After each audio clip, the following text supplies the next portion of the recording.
Inshuti bakunze ba Crediyamo TV turabasuhuje tubifuriza umugisha w'Imana kandi tubashimira mwe mwakoze subscribe ndetse dushishikariza utarakora subscribe nawe kubikora kugira ngo ibi biganiro tufite byiza cyane muri iki gihe bitazagucika.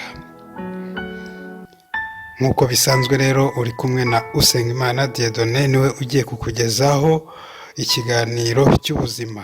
Umuntu ni kimwe mu binyabuzima bituye isi akagira umwihariko wo kugira ubwenge bwo kuyobora ibindi byose biri ku isi. Abemera Imana bavuga ko Imana yahaye umuntu kuyobora isi n'ibiriho byose, aho yagize iti tureme umuntu agira ishusho yacu ase natwe, batwara amafi yo mu nyanja n'inyoni n'ibisiga byo mu kirere n'amatungo n'isi yose n'igikururuka hasi cyose.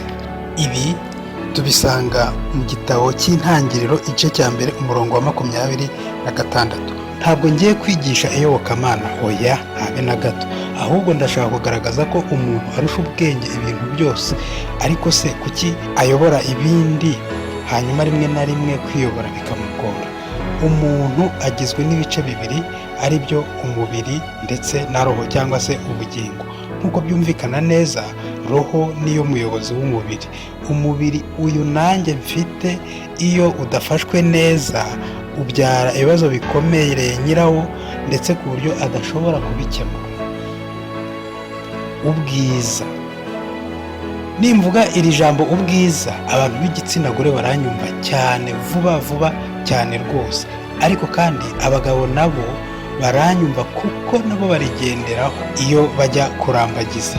Mu gushakisha uko barushaho kuba beza, bamwe mu bantu bashaka ibyo basiga ku ruhu rwabo, nyamara siko byakagombye kugenda kugera aho umuntu ashobora gusiga ibintu kugira ngo agire ubwiza, kubera yuko kugira ngo ubwiza bw'umuntu bugaragara inyuma bubeho biterwa n'uko uruhu rwe rwariye. Ubwiza bw'umuntu rero usibye kuba bugaragara ku ruhu, binaterwa n'uko ateye cyangwa se aremye urebeye inyuma.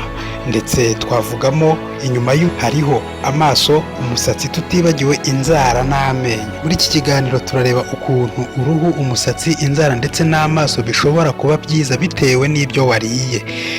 Mvuze ibi bice nta kindi wumva kitari ubwiza. Abagore benshi barwana no gushakisha amavuta yo gusiga ku ruhu rwabo ngo rube rwiza. Yewe hari n'amavuta amwe n'amwe abaganga bababuza gukoresha, ariko kubera gushaka gucya bakayakoresha babizi neza ko atari meza. Barayafata bakayakoresha cyane, ariko buriya mbere yo gutekereza ku mavuta wakabanje gutekereza uko uruhu rwubakwa. Uruhu rwawe ntirwubakwa n'ibyo urusiga, ahubwo rwubakwa n'ibyo urugaburira. Dr. George avuga ko aho kugira ngo usige uruhu ushaka umucyo warwo, ukwiye kurya cyane imbuto n'imboga. Ukarya imbuto n'imboga kugira ngo ugwize vitamine A na C, ukareka inzoga, ukareka amavuta yo kurya akomoka ku nyamaswa, ukayasimbuza akomoka ku bimera. Warangiza ukagenzura imirire yawe. Ibi nubikora uzaba uri kwita ku bwiza bwawe.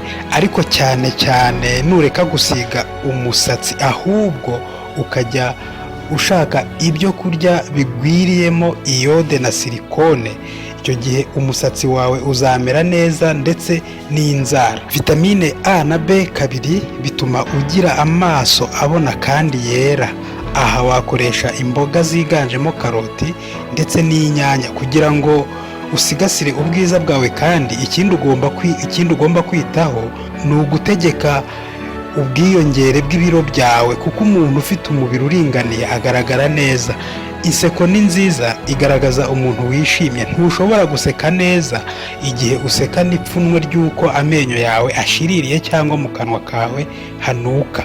Dr. George arongera akatubwira yuko ibiryo bikize kuri calcium bikiza uburwayi bw'amenyo kandi bigatuma amenyo akomera. Ubutaha tuzabakorera ikiganiro cyihariye ku buryo wafata amenyo yawe neza. Wowe kora subscribe kugira ngo kitazagucika. Nahasoreje ikiganiro cy'uyu munsi, naho ubutaha.